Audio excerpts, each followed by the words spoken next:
City cable news కు స్వాగతం. ఉప ముఖ్యమంత్రి పవన్ కళ్యాణ్ పట్ల అనుచిత వ్యాఖ్యలు చేస్తే సహించబోమని జనసేన ఇన్ఛార్జ్ బండి రామకృష్ణ వైసీపీ నాయకులను హెచ్చరించారు. ఉప ముఖ్యమంత్రి పవన్ కళ్యాణ్ పట్ల అనుచిత వ్యాఖ్యలు చేస్తే సహించబోమని జనసేన ఇన్ఛార్జ్ బండి రామకృష్ణ వైసీపీ నాయకులు హెచ్చరించారు.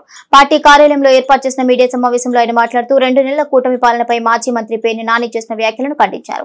కూటమి ప్రభుత్వం ముఖ్యమంత్రి చంద్రబాబు నాయుడు ఉప ముఖ్యమంత్రి పవన్ కళ్యాణ్ల గురించి మాట్లాడే అర్హత వైసీపీకి లేదన్నారు. 151 స్థానాలు ఇచ్చి పరిపాలించమంటే రాష్ట్రాన్ని దోచుకున్నారని ఆయన విమర్శిస్తూ అందుకే ప్రజలు వైసీపీని తిరస్కరించి కేవలం 11 సీట్లు ఇచ్చారన్నారు. ప్రజల తిరస్కారానికి గురైన కారణాల గురించి ఓటమికి దారితీసిన పరిస్థితులను సమీక్షించుకోవాలని వైసీపీ నేతలను ఆయన హితో పలికారు. ఇక అన్ని వ్యవస్థలను కూటమి ప్రభుత్వం గాడిలో పెడుతోందన్నారు. జనసేన నాయకులు గడ్డం రాజు, వంపుగడల చౌదరి, కర్రీ మహేష్ తదితరులు పాల్గొన్నారు. పేరు నాని గారు నిన్న 2 నెలల మధ్య జరుగుతున్న పరిపాలనను దృష్టిలో పెట్టుకొని చాలా చక్కగా నిదానంగా చాలా విషయాలని మాట్లాడారు. నేను ఒకటే చెప్తున్నా పేరు నాని గారు, ఎందుకంటే మీరెవరో వైసీపీకి సంబంధించిన ఎవరో కూడా మాట్లాడే అర్హత మీకు లేదు. కారణం ఏంటంటే మీకు ఈ 151 నుంచి 11కి తీసుకొచ్చారంటే ప్రజలు మిమ్మల్ని తిరస్కరించారు. పూర్తిగా 70 ఏళ్ల చరిత్రలో ఎవరికి జరిగినటువంటి ఓటమి మీకు జరిగింది. దీనిలో ఏం చేయాలి అప్పుడు మనం? అరే ఎక్కడ ఇంత ఘోరంగా ఓడిపోవట కారణం ఏంటి, మనం ఏం చేసాం పొరపాట్లు, ఎలా ఏమైనా ఇసు చేసింది తెలిసిపోయిందా, లేకపోతే మనం అక్రమంగా చేసినాయని ప్రజలకు తెలిసిపోయిందా అని చెప్పి వైసీపీ నాయకులందరూ ఒకసారి ఆలోచించుకోవాలి. ఎందుకని మీరు మీ 5-6 పరిపాలనలో ఏం చేశాం పొరపాట్లు? సారా అమ్మామా, దొంగసారా అమ్మామా, ఒకవేళ ఇసుక అమ్మామా, ఏం చేశాం మనం? ప్రజలు ఎందుకని ఎంత ఘోరంగా మన అవమానపరిచారు?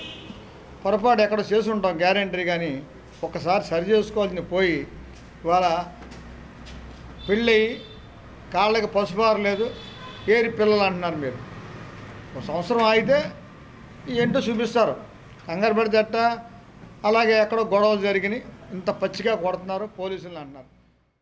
2 నెలలు కానటువంటి ప్రభుత్వం మీద మీరు విమర్శలు చేస్తున్నారంటే మీ 40 సంవత్సరాల రాజకీయ అనుభవం దేనికండి? మీరు చేసినటువంటి దురదృష్టకరమైనటువంటి పరిపాలన, నియంత్రణ పాలన వల్ల ప్రజలందరూ కూడా ఎన్ని ఇబ్బందులు పడ్డారో ఈ రోజున ప్రజలు ఈ ఆగస్టు 15 సాక్షిగా స్వేచ్ఛావాయువులు పీల్చుకుంటున్నారు. మరి జగన్మోహన్ రెడ్డిని మీరు అడగాల్సినటువంటి ప్రశ్నలు చాలా ఉన్నాయి. మీరు ప్రవేశపెట్టిన మరి కల్తీ మద్యం ద్వారా వేల మంది ప్రాణాలు పోగొట్టుకుని పసుపు కుంకుమలు పోగొట్టుకున్నటువంటి మహిళలకు మీరేం సమాధానం చెప్తారు? మరి రాష్ట్రం నుంచి అక్రమంగా గంజాయిని సరఫరా చేస్తూ యువతను మత్తు అలవాటు చేసినటువంటి చరిత్ర మీ ప్రభుత్వానికి ఉంది. అంతేకాకుండా ఇసుక దోపిడీ, అడిగిన వారిని ఎవరైనా ప్రశ్నిస్తే వాళ్ళ ఇంటికి వారి శవాన్ని పార్సిల్ చేసినటువంటి ఘనత అది మీకే దక్కుతుంది. మీకు ఇంకోసారి కూడా చెప్తున్నాం, మీరు రాజకీయంగా మీరు సన్యాసం తీసుకున్నానన్నారు, లేదు రాజకీయాల నుంచి నేను రిటైర్మెంట్ అన్నారు. అయినా కూడా మీకు మధ్యలో రాజకీయాల్లోకి ఎందుకు రావాలనిపిస్తుందో బందరు ప్రజలు చెప్పాలి. కొడాలి నాని అయితేనేమి, వల్లభనేని వంశీ అయితేనేమి, రోజు అయితేనేమి, వీళ్ళందరూ ఎక్కడెక్కడో దాక్కున్నారు. మీరు ఒక్కలే ఇంకా మీరు గళమెత్తుతున్నారంటే ఏమాత్రం మీకు సిగ్గు శరం లేదు. ఒక్కసారి అర్థం చేసుకోండి. డాక్టర్ సుధాకర్ గారిని ఎన్ని రకాలుగా ఇబ్బంది పెట్టారో మీకు తెలుసు. ఆఖరికి ఆయన చనిపోయే పరిస్థితికి తెచ్చారంటే ఒక్కసారి మీరు అర్థం చేసుకోండి. అదేవిధంగా ఎమ్మెల్సీ అనంతబాబు ఇంటి డోర్ డెలివరీ చేసిన ఘనత కూడా మీ ప్రభుత్వానికే దక్కింది అప్పట్లో. ఇప్పటికైనా అర్థం చేసుకుని మీరు ఇటువంటి అవాకులు చవాకులు మాట్లాడుతూ మానేయండి. ఎందుకంటే వాళ్ళ రాష్ట్రం అభివృద్ధి పదంలో నడుస్తుంది. ఈరోజు చూసుకుంటే మన బాలశౌరి గారు, మన పార్లమెంట్ సభ్యులు ఆగిపోయిన ట్రైన్ని మచిలీపట్నం టు తిరుపతి పునరుద్ధరించారు. ఇదొక్కటి చాలు మీకు. అదేవిధంగా రేపు మచిలీపట్నమే బోల్డ్ అభివృద్ధి చెందబోతుంది. ఇప్పటికైనా మీరు తెలుసుకుని అవాకులు చవాకులు మాట్లాడుతూ మానేయండి నాని గారు. ఎందుకంటే ఇవాళ రాష్ట్రం అభివృద్ధి చెందాలంటే ఒక టీడీపీ, జనసేన, బీజేపీ ప్రభుత్వం వల్లే అవుతుందనేది మీరు. ఎంపీడా సభ్యుడిగా మచిలీపట్నం ఎంపీ బాలశౌరి ఎంపికయ్యారు. ఎంపీడా సభ్యుడిగా మచిలీపట్నం ఎంపీ బాలశౌరి ఎంపికయ్యారు. సముద్ర ఉత్పత్తుల ఎగుమతుల అభివృద్ధి ప్రాధికార సంస్థ సభ్యుడిగా మచిలీపట్నం ఎంపీ బాలశౌరి ఎన్నికయ్యారు. ఈ పదవికి తొలుత 5 పోటీ పడగా 3 వైదొలగడంతో కేరళకు చెందిన కాంగ్రెస్ పార్టీకి చెందిన MP Hibi Eden, Janasena party MP Balashowry ఏకగ్రీవంగా ఎన్నికయ్యారు. కాగా కేంద్ర వాణిజ్య శాఖ ఆధ్వర్యంలో పనిచేసే ఎంపీడా విభాగానికి సభ్యుడిగా ఎన్నికైన బాలశౌరికి పలువురు అభినందనలు తెలిపారు. గత ప్రభుత్వ అక్రమాలు పునరావృతం కాకుండా చట్టబద్దమైన పరిపాలన సాగేలా రూల్ ఆఫ్ లా అమలయ్యేలా వ్యవహరించాలని అవనిగడ్డ ఎమ్మెల్యే మండలి బుద్ధప్రసాద్ పేర్కొన్నారు. మీ సమస్యలు పరిష్కరిస్తామని, మీకు న్యాయం చేస్తామనే భరోసా ఇవ్వడానికి అఖిలపక్ష సమావేశం ఏర్పాటు చేసినట్లుగా అవనిగడ్డ ఎమ్మెల్యే మండలి బుద్ధప్రసాద్ తెలిపారు. అవనిగడ్డ గాంధీ క్షేత్రంలో ఎమ్మెల్యే ఆధ్వర్యంలో నియోజకవర్గ అఖిలపక్ష సమావేశం జరిగింది. ఈ సందర్భంగా ఆయన మీడియాతో మాట్లాడుతూ 5 ఏళ్లుగా అభివృద్ధి కుంటుపడిందన్నారు. 100 కోట్ల నిధులు తెస్తే మినహా రహదారుల అభివృద్ధి అసాధ్యంగా పరిస్థితి ఉందన్నారు. ఇరిగేషన్ రంగం కుదేలైందన్నారు. ఏ రంగం చూసినా పురోగతి లేదన్నారు. జగనన్న కాలనీలో తవ్వే కొద్దీ అక్రమాలు వెలుగులోకి వస్తున్నాయన్నారు. గత ప్రభుత్వ అక్రమాలు పునరావృతం కాకుండా సక్రమమైన చట్టబద్దమైన పరిపాలన సాగేలా రూల్ ఆఫ్ లా అమలయ్యేలా వ్యవహరించాలని అధికార యంత్రాంగానికి అఖిలపక్ష సమావేశం ద్వారా స్పష్టమైన సంకేతాలు ఇస్తున్నట్లు తెలిపారు. సమావేశంలో బీజేపీ, కాంగ్రెస్, వామపక్ష, జైభీం పార్టీల నియోజకవర్గ నాయకులు తమ దృష్టిలో ఉన్న సమస్యలు ఎమ్మెల్యేకు తెలిపారు. నియోజకవర్గ అభివృద్ధికి తాను సిద్ధం చేసిన ప్రతిపాదనలు ఎమ్మెల్యే వారికి వివరించారు. గత 5 సంవత్సరాలుగా అభివృద్ధి అంతా కూడా కుంటుపడ్డ పరిస్థితి వచ్చింది. వాళ్ళు కొన్ని 100 కోట్లు తీసుకొస్తే తప్ప ఇక్కడ కార్యక్రమాలు జరిగే పరిస్థితి లేకుండా అయిపోయింది. రోడ్లన్నీ రహదారులన్నీ కూడా ధ్వంసమై ఉన్నాయి. అలాగే వ్యవసాయ ఇరిగేషన్ రంగానికి నిధులు లేకపోవడంతో అది కుదిలేలైన పరిస్థితి వచ్చింది. ఏ రంగం చూసినా కూడా ఆ రంగంలో ఎక్కడ కూడా పురోగతి లేని పరిస్థితి ఏర్పడింది. దాంతోపాటు ఇవాళ జగనన్న కాలనీల పేరిట జరిగిన అక్రమాలు అన్నీ ఇన్ని కావు, అవన్నీ కూడా ఒక్కటే వాళ్ళ వెలుగులోకి వస్తున్న పరిస్థితి వచ్చింది.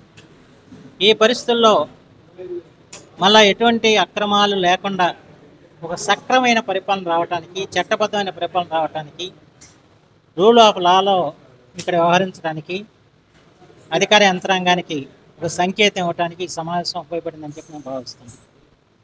అలాగే ప్రజలకి మేమందరం కలిసి ఉన్నాము, మీ సమస్యల్ని మేము పరిష్కరిస్తాము, మీకు న్యాయం జరిగేలాగా వ్యవహరిస్తామని చెప్పన్న ఒక భరోసా ఇవ్వడానికి ఈ కార్యక్రమం ఎంతగానో దోహదపడిందని చెప్పి నేను భావిస్తూ ఈ రోజున అందరూ కూడా సంఘీభావం ప్రకటించి అందరం కలిసిమెలిసి పనిచేసుకుందామని చెప్పి అన్ని రాజకీయ పక్షాలు కూడా ఏకతాటి మీదకి రావటం ఇది అవనిగడ్డ నియోజకవర్గ చరిత్రలో ఒక సంతోషదాయకమైన విషయంగా. మచిలీపట్నం నుండి తిరుపతి, విశాఖపట్నం రైలు పునరుద్ధరణకు ఎంపీ వల్లభనేని బాలశౌరి కృషి అభినందనీయమని బార్ అసోసియేషన్ మాజీ అధ్యక్షులు లంకిశెట్టి బాలాజీ అన్నారు. ఎంతో కాలంగా ఎదురు చూస్తున్న మచిలీపట్నం నుండి తిరుపతి, విశాఖపట్నం రైలు తిరిగి ప్రజలకు అందుబాటులోకి తీసుకురావడానికి కృషి చేసిన ఎంపీ వల్లభనేని బాలశౌరికి కృషి అభినందనీయమని మచిలీపట్నం బార్ అసోసియేషన్ మాజీ అధ్యక్షులు లంకిశెట్టి బాలాజీ అన్నారు. బాలాజీ విలేకరులతో మాట్లాడుతూ ఎంతో కాలంగా తిరుపతి, విశాఖపట్నం రైళ్లు రద్దు కావడంతో మచిలీపట్నం నుండి తిరుపతి వెళ్లే భక్తులు, విశాఖపట్నం వెళ్లే విద్యార్థులు, గోల్డ్ కవరింగ్ వర్తకులు, నిల్వ కూలీలు ఎంతగానో ఇబ్బందులు పడుతున్నారని, వారి యొక్క ఇబ్బందుల నివారణ కోసం కేంద్ర రైల్వే శాఖ మంత్రితో మాట్లాడి 2 రైళ్లు ఏర్పాటుకు కృషి చేసిన బాలశౌరి తన యొక్క సామర్థ్యాన్ని మరొకసారి నిరూపణ చేస్తున్నారని బాలాజీ అన్నారు. పార్లమెంట్ సభ్యులు తమ నిధుల నుండి గతంలో ఇచ్చిన హామీ ప్రకారం మచిలీపట్నం రైల్వే స్టేషన్లో వృద్ధులకు, మహిళలకు ఉపయోగపడే విధంగా లిఫ్ట్ ను తక్షణమే ఏర్పాటు చేయాలని బాలాజీ కోరారు. ఎంతో కాలంగా ఎదురు చూస్తున్న మచిలీపట్నం, పెడన, అవనిగడ్డ, పామర్రు నియోజకవర్గాల ప్రజలకి మచిలీపట్నం పార్లమెంట్ సభ్యులు బాలశౌరి గారి కృషితో మచిలీపట్నం, విశాఖపట్నం రైలు, మచిలీపట్నం తిరుపతి రైలు 2 కూడా తీసుకురావడం జరిగింది. ప్రజలకి ఏమైతే హామీ ఇచ్చారో బాలశౌరి గారు దాన్ని నెలలు తిరగకుండానే దాన్ని అమలు చేశారు. తన యొక్క రాజకీయ అనుభవంతో ఇచ్చిన మాట నిలబెట్టుకోవాలని తపంతో కేంద్ర రైల్వే శాఖ మంత్రి గారితో మాట్లాడి జిల్లా ముఖ్య కేంద్రం నుంచి ఉన్న 2 రైళ్లు మళ్ళీ రెస్టోర్ చేయమని అడగగానే వెంటనే అధికారులు స్పందించారు. మరి బాలశౌరి గారికి మచిలీపట్నం ప్రజలందరి తరపున పార్లమెంట్ సభ్యులుగా మచిలీపట్నం పార్లమెంట్లో ఉన్న 7 నియోజకవర్గాల ప్రజల తరపున వారికి ధన్యవాదాలు తెలియజేస్తున్నాం. అదేవిధంగా మచిలీపట్నం నుంచి ముంబై ట్రైన్ కూడా పెండింగ్లో ఉంది, గతంలో ప్రతిపాదనలో ఉంది, అది సగంలో ఆగిపోయింది. కాబట్టి మచిలీపట్నం నుంచి ముంబై ట్రైన్ కూడా బాలశౌరి గారు వచ్చే విధంగా కృషి చేయాలని కూడా వారు కోరుకుంటున్నాం. తిరుపతి వెళ్ళడానికి భక్తులందరికీ కూడా ఎంతో సౌకర్యవంతంగా తిరుపతి రైలు తీసుకురావడం జరిగింది. అలాగే విద్యార్థులకు కానీ, గోల్డ్ కార్ వర్కర్స్ కానీ, శ్రీకాకుళం, విజయనగరం నిల్వ కూలీలకి మచిలీపట్నం, విశాఖపట్నం ట్రైను ఎంతో ఉపయోగకరంగా ఉంది. చాలా అతి తక్కువ ఖరీదుతో తక్కువ సమయంలో మచిలీపట్నం నుంచి విశాఖపట్నం వెళ్ళే అవకాశాన్ని ఈ ట్రైన్ చేరడం చాలా అభినందనీయం. ఆంధ్రప్రదేశ్ రాష్ట్ర పంచాయతీరాజ్ చట్టంపై అవగాహన కలిగి ఉండాలని మచిలీపట్నం డివిజనల్ పంచాయతీ అధికారి జ్యోతిర్మయ్య అన్నారు. ఆంధ్రప్రదేశ్ రాష్ట్ర పంచాయతీరాజ్ చట్టంపై అవగాహన కలిగి ఉండాలని మచిలీపట్నం డివిజనల్ పంచాయతీ అధికారి జ్యోతిర్మయ్య అన్నారు. మోపిదేవిలో గల మండల విద్యాశాఖ సమావేశ మందిరంలో పంచాయతీ కార్యదర్శులు సర్పంచ్లకు సమావేశాన్ని ఏర్పాటు చేశారు. ఎంపీపీ నదకుదిటి జననీ కుమారి అధ్యక్షతన ఎన్డీఓ రామలింగేశ్వరరావు ఆధ్వర్యంలో ట్రైనరీ పేర్ని మాధవేంద్రరావు సర్పంచ్ కార్యదర్శులకు పంచాయతీరాజ్ చట్టాలపై అవగాహన కల్పించారు. 2 రోజుల పాటు చట్టాలపై అవగాహన, పంచాయతీలలో లావాదేవీలపై అవగాహన కల్పించనున్నట్లు మాధవేంద్రరావు తెలిపారు.